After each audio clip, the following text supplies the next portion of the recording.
That's What Leprechauns Do by Eve Bunting, illustrated by Emily Arnold McCully. The three leprechauns sat under the chestnut tree. Ari looked up at the cloud-filled sky. "It's coming," he said, "and there's work to be done." Boo and Cole put on their red shoes and their caps and strapped their packs to their backs. "We're ready," Bo said, "but why is it always us that has to put the pot of gold at the end of the rainbow?" "Especially since not a single soul ever finds it," Cole added. Ari looked from one of them to the other. "Don't be asking," he said. "It's leprechaun duty, so it is. And fellows, remember, it's coming, so there'll be no time for mischief along the way." They walked in line, the one in front of the other one behind. No mischief along the way," they chanted. But when they got to the Ballybunion farm, they saw Mrs. Ballybunion's cow, Pansy, standing in the field. Ari whipped out the little bottle of red paint he kept in his backpack for leprechaun business. He ran across to Pansy. "Stand still, my lovely," he told her, and he painted her hooves scarlet red. Pansy looked down. "Pretty," she said. "Imagine Mrs. Ballybunion's face when she comes to milk you," Ari shouted. He and Boo and Cole rolled over and over in the grass, laughing. "She'll think I've been to a dance." Pansy did a couple of small hopping steps to demonstrate. The leprechauns clapped and whistled. "We'd be delighted to join you in a waltz or two," Ari exclaimed, "but we're in a desperate hurry." "I thought there was to be no mischief along the way," Boo reminded him. Sure, but I couldn't help myself. Mischief's what leprechauns do," Ari said, "along with our more important duties." He glanced up at the tatters of clouds in the sky. "And we'd better not delay, for we've delayed enough already." But as they were passing old Jamie Bradley's house, they saw Jamie's gray woolen long john spread out to dry on his hawthorn hedge. The leprechauns looked at each other and grinned. Quick as a cat pounce, they ran across the hedge and stood one on top of the other and the other on top of him. Ari reached up and tied the two long john legs together in a tight knot. They almost fell off each other. They laughed so hard. "It would be great all together to stay and watch old Jamie try putting his legs into those," Boo said. "But it will be a month of Sundays before they're dry, and we've no time to waste." They took a few minutes to somersault across Liam McCabe's garden. There was a yellow tennis ball in the middle of the road, and they rolled it along with them as they went. Miss Maud Murphy's hen, Britty, clucked at them from behind her gate. "Britty," Ari said, "would you do us a favor? Could we trundle this ball up to your nest, and could you sit on it for us? It'll be the great joke on Miss Maud Murphy when she comes out to gather your eggs." Britty put her head to one side. "It's not going to be easy sitting on that, but the three of you were so good to me scaring that fox away from my hen house last night. I'll do it." Cole stretched up and patted her wing. "Thank you, Britty."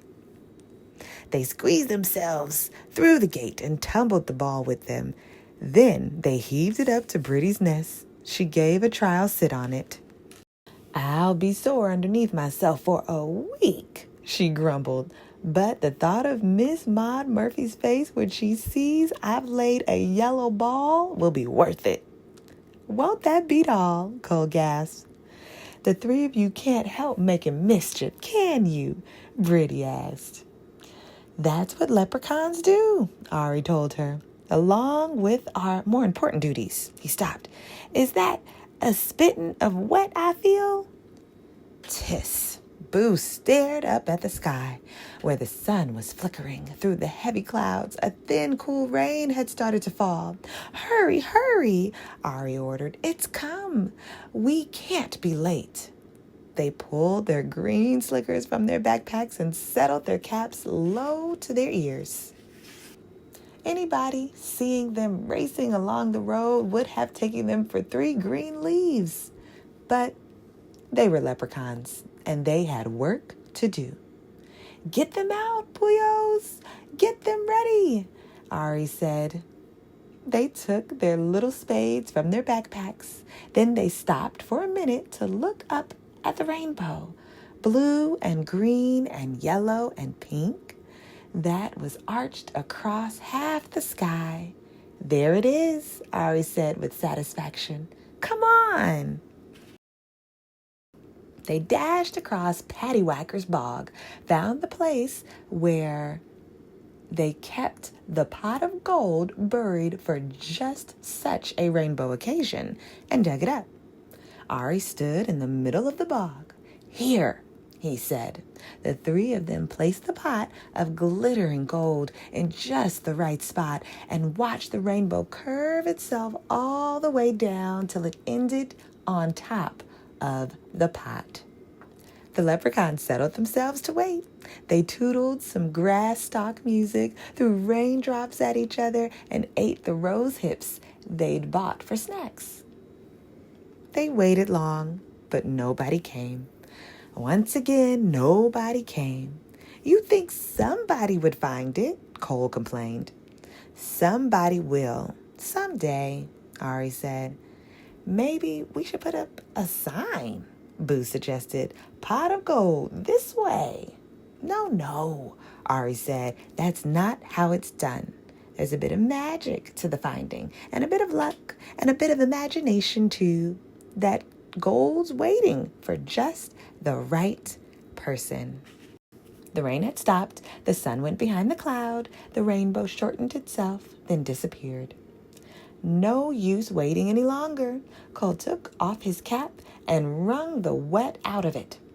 "If we hurry, we could be in time to see Miss Maud discover Britty's big yellow egg," he said. Boo laughed. "Won't that be the great thing to see?" "All right, then," Ari said. "We'll put a rush on it." They buried the pot again in its usual place. Ari patted the smooth-down bog dirt. "Don't worry, Pot," he whispered. "We'll be back to get you on the next rainbow day. Now we're off again to see what new mischief we can find. For besides our important duties, that's what leprechauns do." The end. About leprechauns. According to the legend, the leprechaun is a tiny elf found only in Ireland. Most leprechauns are shoemakers to the fairies, who pay them gold for their work. The leprechauns, or little people, store their gold in pots and often bury one at the end of a rainbow. Since leprechauns love more than anything to play tricks, this may just be another one. The gold at the end of a rainbow has not been discovered yet. But if you find a leprechaun and pick him up, he must tell you where his gold is hidden. That is leprechaun law. So, look for leprechauns in Ireland near clear springs of water, or close to large rock formations, or at the end of a rainbow.